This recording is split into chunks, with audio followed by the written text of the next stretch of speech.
Sanggar Cerita mempersembahkan Sabda Pandita Ratu.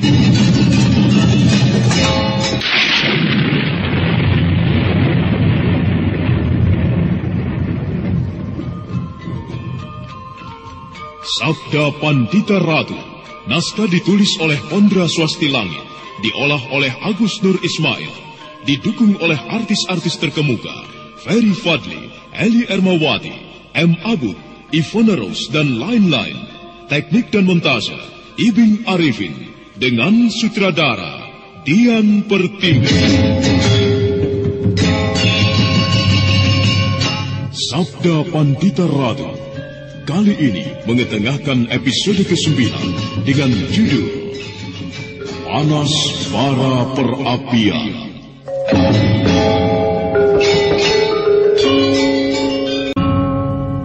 Kediri seolah-olah berada dalam persiapan yang besar.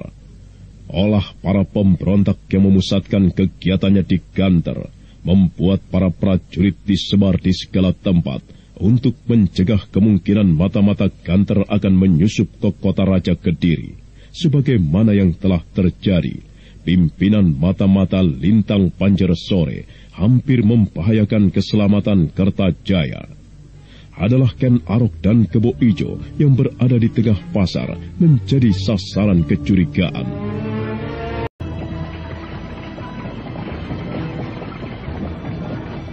Berhenti! Apa kesalahan kami, Tuan? Kau siapa? Kau bukan orang yang terbiasa berada di Kediri. Kau pasti pendatang. Siapa kau?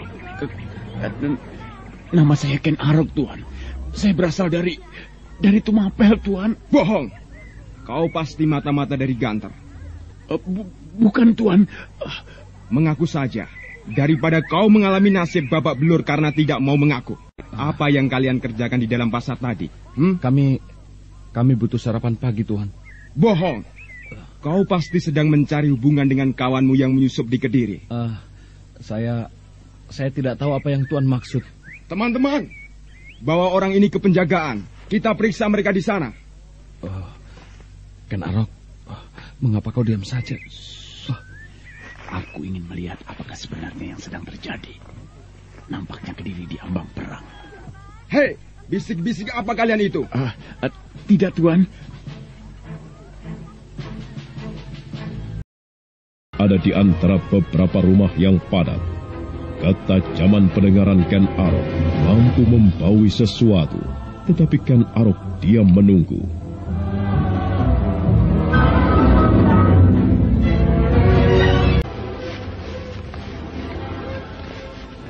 Cepat jalannya, ayo, cepat. Iya.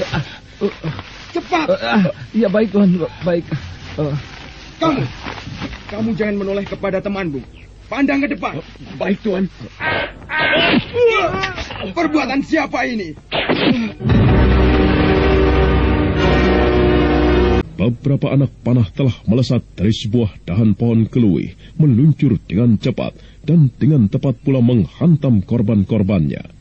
Tanpa ada yang sempat menangkis dan menghindar, dan tidak ada sebuah anak panah pun yang tidak mengenai sasarannya. Anak panah beracun itu mempercepat kematian.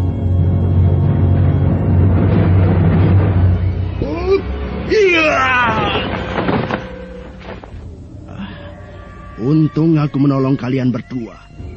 Jika tidak, kalian tentu akan menjadi endok pengamun-amun. Terima kasih, Tuan. Tuan telah menolong kami. Siapa namamu?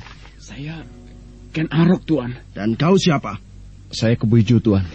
Kami berdua berasal dari Tumapel. Ya, aku mengetahui. Aku mendengar itu dari pembicaraanmu dengan prajurit tengik itu. Namaku Macan Keroda. Ayo, cepat kita tinggalkan tempat ini.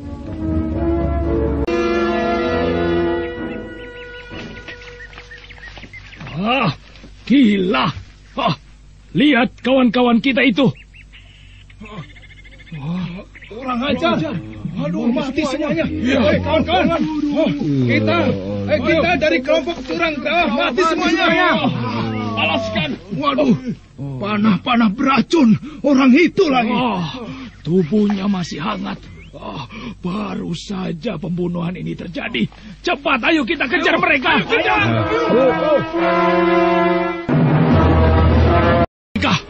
Mana mereka, Sinuriwut? Kita kehilangan jejak, Ki Lurah. Pedebah, mata-mata licik pengecut. Beraninya hanya berbuat curang dan tidak jantan. Keparat, laknat. Sebaiknya segera kita laporkan apa yang terjadi ini pada Gusti Tumenggung, Ki Lurah. Ayo kita kembali. Ayo kita kembali. Jika kalian benar berasal dari Tumapel, apakah tujuan kalian berdua di kota Raja Kediri ini? Kami berdua sebenarnya berjalan nyaris tanpa tujuan, Tuan. Kami hanya mengikuti kemana kaki kami melangkah. Kami terusir di kampung halaman sendiri. Jadi kami berjalan tanpa tujuan. Perbuatan apa yang kalian lakukan sehingga kalian harus terusir dari kampung sendiri? Sebenarnya yang mempunyai persoalan di Tumapel adalah temanku ini. Akan tetapi aku tersangkut sehingga terpaksa aku harus terusir pula. Aduh, gila. Mau ngarang cerita apa lagi Ken Arok ini? Aduh. Bagaimana ceritanya? Persoalan apa yang menyebabkan kau terusir dari Tumapel, Kisana Kebo Ijo? Saya telah melakukan... Biar aku saja yang bercerita, Kebo Ijo. Kau selalu gugup kalau bercerita. Begini, Tuan. Teman saya ini mempunyai seorang calon istri, Kendedes namanya. Gila. Aduh, apalagi maksud Ken Arok ini sebenarnya? Sahabatku Kebo Ijo dan Kendedes telah cukup lama menjalin hubungan cinta dan sepakat untuk hidup berumah tangga bersama. Namun seorang senopati yang kaya bernama Pragolapati telah merampas kekasihnya, memaksa gadis yang bernama Kendedes itu menjadi istrinya. Kebo Ijo sendiri harus pergi karena takut ancaman senopati Pragolapati. Dan saya yang membelanya terpaksa harus mengungsi pula. Itulah yang terjadi, Tuan. Kasihan nasibmu, Kisana. Iya, nasib sahabatku ini memang kasihan, Tuan. Tapi aku belum percaya. Jika kau berasal dari Tumapel, kau pasti tahu siapa nama aku yang menjalankan pemerintahan di sana. Itu sebuah pertanyaan yang mudah untuk menjawabnya, Tuan. Nama aku adalah Tunggul Ametu. Apakah kau mengenal beberapa orang senopati di sana? Ada beberapa saya mengenalnya, Tuan. Coba sebutkan. Di antaranya adalah Senopati Diposari, Narasinga, Banjarsari, Pragolapati, Ulungong Soprada, dan masih beberapa lagi. Kedua orang ini nampaknya memang benar-benar berasal dari Tumapel. Menilik mampu menyebut nama-nama yang aku kenal. Senopati Narasinga, Senopati Banjarsari, Diposari adalah sahabat-sahabatku. Nah, bagaimana Tuan? Apakah Tuan masih tidak percaya dengan cerita saya? Lalu bagaimana kabar mereka? Aku mengenal dengan baik Senopati Diposari. Aku mengenal pula Senopati Banjarsari dan Narasinga. Mereka semua adalah sahabatku. Kapankah saat terakhir Tuan berpisah dengan mereka? Sudah 2 tahun yang lalu. Nah, dalam 2 tahun itu telah banyak yang berubah. Jangan kata yang 2 tahun, Tuan. Yang sekejap saja cukup mampu mengubah segala sesuatu. Jangan kaget jika aku ceritakan nasib senopati-senopati yang menjadi sahabat Tuan itu. Senopati Narasinga dan Senopati Banjarsari telah mati. Apa? Kedua senopati itu telah mati, Tuan. Apa yang telah terjadi? Sumber persoalannya adalah gadis bernama Kendedes itu pula. Kedua senopati itu saling berbunuh memperebutkan Kendedes. Senopati Pragolapatilah yang kemudian justru mendapatkan gadis itu. Sedang Senopati Diposari minggat dari Tumapel. Mungkin sekarang sedang berada di Ganter. Kenapa Diposari minggat? Senopati Diposari berusaha menegakkan kebenaran. Akan tetapi ia menghadapi orang-orang yang tidak terlawan, termasuk aku, Tunggul Ametung, yang melindungi dan merestui Pragolapati. Bukan main. Ceritamu benar-benar membuatku terkejut, Kisana Ken Arok. Aku tidak mengira nasib sahabatku seperti itu. Dan sekarang Diposari pergi ke Ganter. Benar, Tuan. Dia pasti mencariku. Oh, apakah Tuan berasal dari Ganter juga? Iya. Aku bergabung dengan mereka. Orang-orang yang tidak puas dengan Baginda. Di Ganter, para pandita, Brahmana, Maharesi, Resi mendapatkan penghormatan yang seharusnya mereka terima. Jika demikian, Tuan berada di Kediri adalah dalam rangka menjalankan tugas mata-mata. Benar. Apakah kalian tidak mempunyai saudara di Kediri ini? Tidak, Tuan. Bahkan untuk tidur, kami tidur di sembarang tempat. Agaknya orang-orang ini bisa mendukung kepentinganku. Kedua orang ini bisa aku manfaatkan. Mereka tentu merasa berhutang budi padaku. Dan aku bisa memaksakan sebuah tugas kepada mereka. Jika mereka tertangkap prajurit Kediri, tidak akan ada jalur yang bisa menghubungkan. Dan jika mereka berhasil menembus masuk ke dinding istana, itu lebih bagus lagi. Baiklah, aku akan menggarap keduanya. Apa yang sedang Tuan renungkan? Tidak. Aku hanya merasa iba mendengar cerita kalian berdua. Terutama kawanmu yang bernama Kebo Ijo itu. Apakah kalian mempunyai bekal uang? Uang kami tinggal sedikit, Tuan. Baiklah. Ini. Terimalah. Aku mempunyai beberapa keping uang yang mungkin bisa kalian pergunakan untuk menyambung umur perut kalian. Iya, terima kasih, Tuan. Banyak sekali. Terima kasih, Tuan. Terima kasih banyak. Ternyata mengejutkan Macan Kroda. Macan Kroda merasa kehilangan sekali atas kematian Senopati Norosingo dan Banjarsari. Namun tiba-tiba muncul gagasan di hati Macan Kroda untuk memanfaatkan Ken Arok dan Kebo Ijo untuk kepentingannya. Apakah masih kurang uang sejumlah itu? Jika kalian rasa masih kurang, aku akan menambahkannya lagi. Tidak, Tuan, terima kasih. Uang ini sudah cukup banyak. Cukup untuk makan dalam beberapa bulan asal berhemat. Tuan Macan Kroda telah menolong kami dari nasib buruk. Sekarang Tuan memberi uang sebanyak ini pula. Aku tidak tahu dengan cara bagaimana aku harus membalasnya. Benar, Tuan. Saya merasa berhutang budi. Lupakan itu. Manusia saling tolong-menolong merupakan suatu hal yang lumrah. Tidak aneh. Tapi benarkah kalian bersedia membantuku jika aku mempunyai masalah? Tentu. Tentu, Tuan. Baiklah. Aku gembira jika kalian bersedia. Apakah yang harus saya lakukan, Tuan? Temui aku di tempat ini petang nanti. Dan sekarang kita berpisah.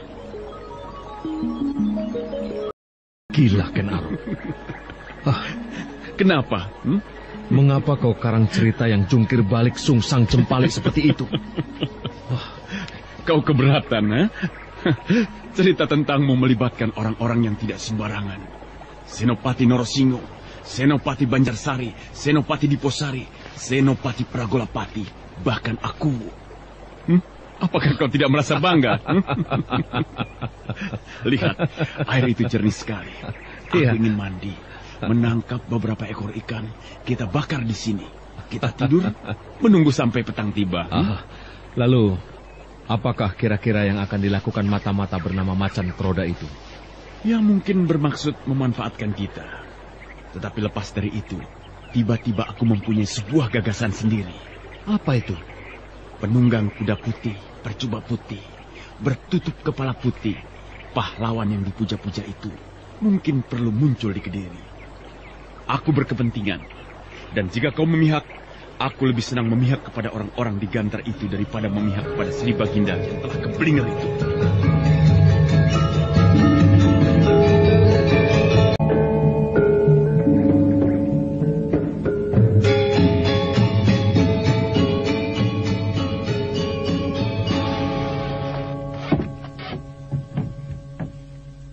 Dari mana saja kau, Macan Kroda?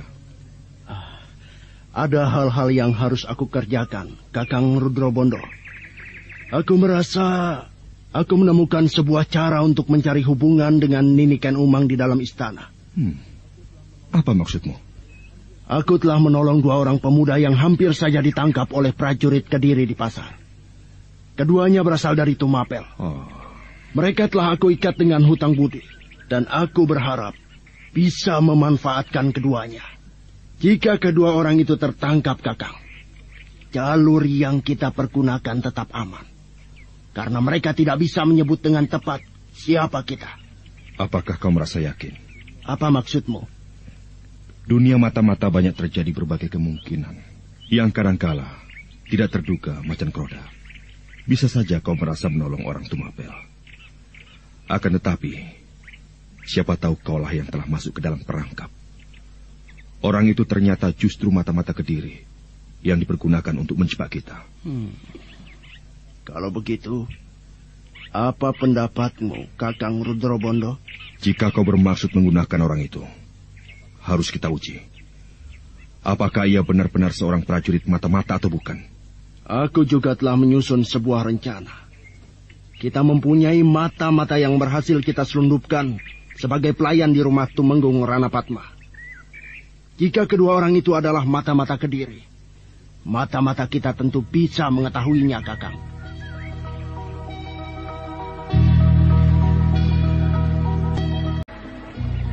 Apa yang kau perhatikan, Ken Arok? Diamlah. Aku tengah mendengarkan pembicaraan mereka. Di mana mereka? Di sana. Di bawah pohon pucang itu. Kau bisa mendengarnya? Diamlah kau, Keboijo.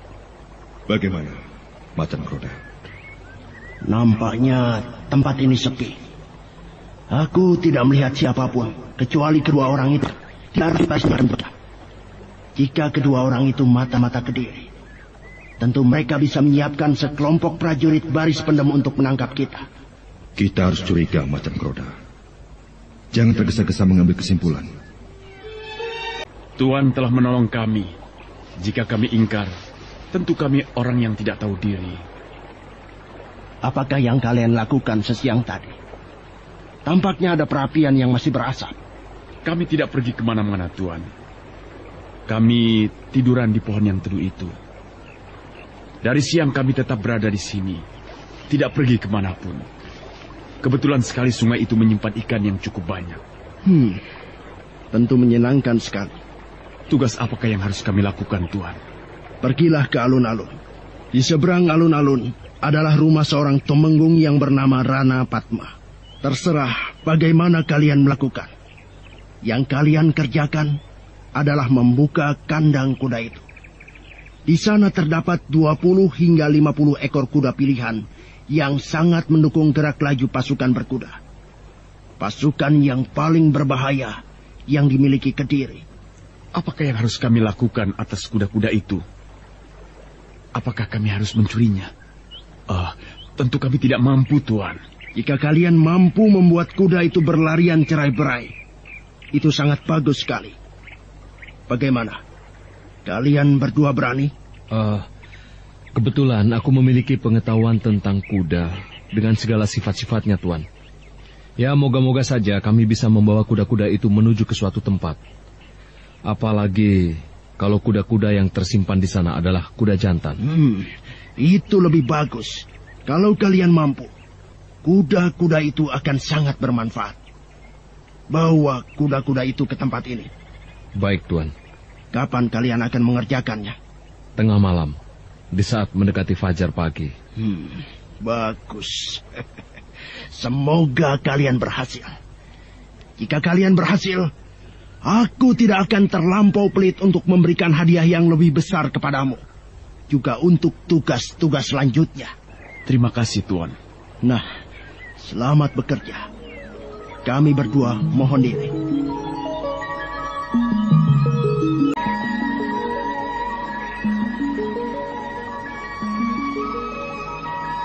Apa yang kau renungkan, Ken Arok? Kenapa?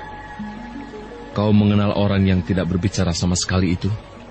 Iya, aku mengenalnya. Aku mengenal orang itu. Ia bernama Rudrobondo. bekas seorang senopati Kediri yang pernah menjadi pimpinan pengawal istana. Wajahnya telah berubah. Akan tetapi aku tetap bisa mengenalinya.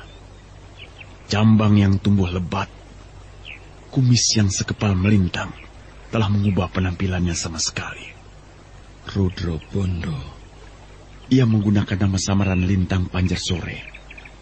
Dulu hampir saja ia berhasil mengakhiri hidup Baginda Kertajaya. Akibat ulahnya pula, seorang tumenggung bernama Yudopaksa telah dipecat oleh Baginda Kertajaya. Nampaknya orang itu kembali menyusup lagi ke Kediri, meski tidak dengan cara terang-terangan. Iya. Ayo, kita mulai bekerja. Ayo.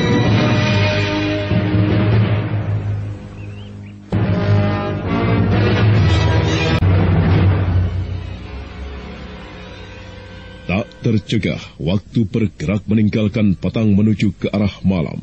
Bintang-bintang bertaburan di langit yang bersih, gemerlapan bagaikan ribuan biang lala menari-nari. Bukan suatu kesulitan bagi Ken Arok dan Kebo Ijo untuk memasuki sebuah kandang kuda yang cukup besar yang dihuni oleh beberapa ekor kuda pilihan milik sebuah pasukan yang besar. Pasukan berkuda Kediri yang terkenal terengginas dan ganas. Bukan main. Sebuah kandang yang diisi banyak sekali kuda-kuda pilihan. Kuda-kuda yang berotot dan gagah. Wah, tentu kuda yang mahal sekali. Oh, bagaimana cara membawa kuda yang sedemikian banyak ini menuju ke tempat yang telah kita sepakati tadi, Kebo Ijo? Kau yang telah menjanjikan kepada orang yang bernama Macan Kroda tadi. Ya, bukan suatu hal yang sulit. Kita cari kuda betina. Kuda betina? Ya. Lalu kita apakan? Kuda betina itu harus dibuat dalam keadaan terangsang. Aromanya akan membuat kuda-kuda yang lain mengikuti kemana perginya. Gila, seekor kuda dibuat terangsang. Ternyata kau boleh dibilang orang yang bodoh untuk urusan seperti ini, Ken Arok. Meski aku terkagum-kagum melihat kau mempunyai kemampuan kanuragan yang tinggi. Lalu kau bisa membuat seekor kuda terangsang? Bukan hal yang sulit, Ken Arok. Apakah kau sering melakukannya dengan seekor kuda, Kebo Ijo? Gila kau. Maka demikianlah, beberapa prajurit yang menjaga kandang kuda sama sekali tidak pernah menyangka jika mereka telah kebobolan. Dua orang tak dikenal telah menyusup masuk ke dalam kandang. Dengan tidak bersuara, Kebo Ijo dan Ken Arok melepas tali-tali pengikat pada blok-blok kayu yang melintang. Dan dengan kemahirannya, Kebo Ijo membuat seekor kuda betina berwarna hitam dibakar birahi. Dan manakala semuanya telah siap, tiba-tiba pintu kandang terbuka. Dua ekor kuda betina meluncur ditunggangi oleh Ken Arok dan Kebo Ijo, disusul kemudian oleh derap gemuruh berpuluh-puluh kuda di belakangnya.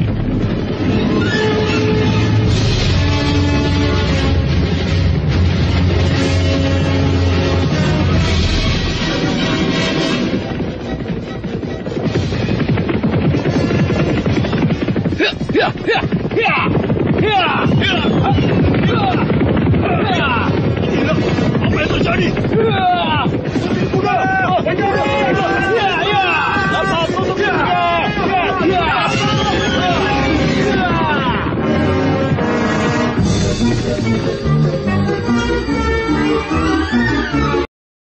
Terduga sama sekali, para prajurit yang berjaga-jaga kebingungan dan akibatnya justru tidak tahu harus berbuat apa. Beberapa prajurit berlarian, namun mereka tidak menemukan kuda yang tersisa. Pimpinan prajurit jaga mengumpat-umpat, mengumbar kata-kata yang paling kotor. Namun manakala prajurit itu membayangkan betapa kemarahan Tumenggung Rono Patmo akan menggilasnya, mereka menjadi ketakutan. Nah, bagaimanakah kisah selanjutnya? Saudara pendengar, untuk mengetahui jawabannya, silakan mengikuti kelanjutan kisah ini dalam seri berikutnya. Sampai jumpa.